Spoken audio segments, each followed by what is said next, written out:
YouTube. I'm sure we all know the timeline for the Mario games. It was in 1981 when we got Donkey Kong. 2 years after that when we got Mario Bros.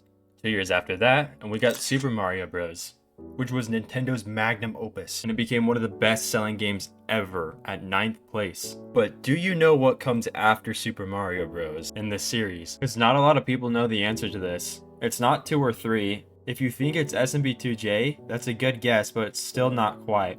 Well, I hope you've made your guess because I'm about to spoil it. It's versus Super Mario Bros., which was an arcade game which allowed you to verse other people in Super Mario Bros. Nintendo knew that these people would have an easy time if it was just normal Mario Bros, so they did change some things up about it. Blocks in different spots, different ways to get power-ups, whole new levels that we haven't seen before. And it's just a Nintendo game that is completely forgotten about. I mean, no one's ever talks about this game. I think it's really cool. And so if no one else is gonna do it, why not play it, you know? Let's see what this game has in store. Let's explore it. See what kind of stuff is different. So when you start this game, the first thing you see is the title, Verse Super Mario Bros. And right below it, it tells us to insert a coin. We have the intro cutscene as all other Mario games do, and we get to this screen after a bit. The Super Player screen. It shows the top 10 people who have played this, who have gotten the highest score. Hopefully we can get number 1. So that's the ultimate goal, I guess. Yeah, let's insert the coin. Do I have a coin? When you insert your coin, you'll be hit with this screen. Push button. Blue for 1 player, green for 2 players. The arcade cabinet to play this game had 2 control panels on each side, which allowed 2 people to play the game. When you play 1-1, it's the same level we all know and love, but with a twist. As you progress further in the level, you'll get to this block, which is where you would normally get the second power-up that you encounter. To get it is a bit tricky because you need to do some advanced platforming to jump up and hit this block, which is not normally supposed to be here. One thing I like about this game is how vibrant it feels. They did change up some stuff, and one being the sprite of Mario when he has a fire flower. He looks different. Am I Luigi? Wait, no, I'm not Luigi. I'm Mario, it even says in the top left. The sprite of Mario with a fire flower in this game later became what Luigi looks like when he has a fire flower. Moving on from 1-1, make sure you hit every block you could to get as much points as you can, because don't forget this is a versus game.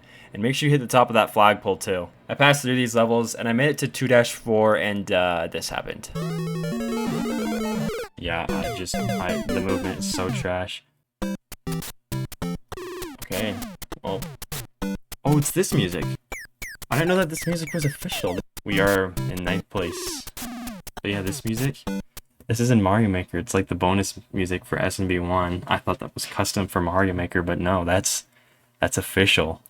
It came from this game. That's cool.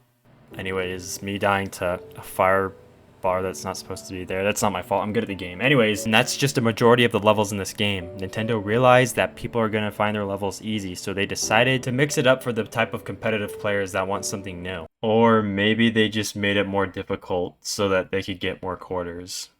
It's probably that.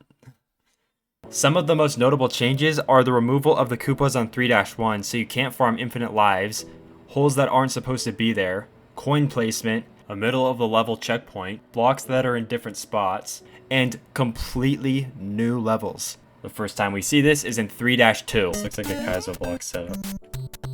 Wait, this is the level from SB2J. Which I think is the coolest part about this game is that this game inspired Nintendo to make Super Mario Bros. 2 Japanese, or Super Mario Bros. The Lost Levels. At a time where the company was forming, they decided to be experimental. They weren't afraid of any risks. They just wanted to give players the challenge that they wanted. But yeah, I did make my way to 4-3 before I did die. This sucks. Yeah. There we go. Number 1. And that's it, you guys. I think I covered all the content. Thank you so much for watching. Let me know if you guys enjoy this type of video, if you guys like it. I'll try to refine it a bit more. Hopefully you learned something and you're awesome.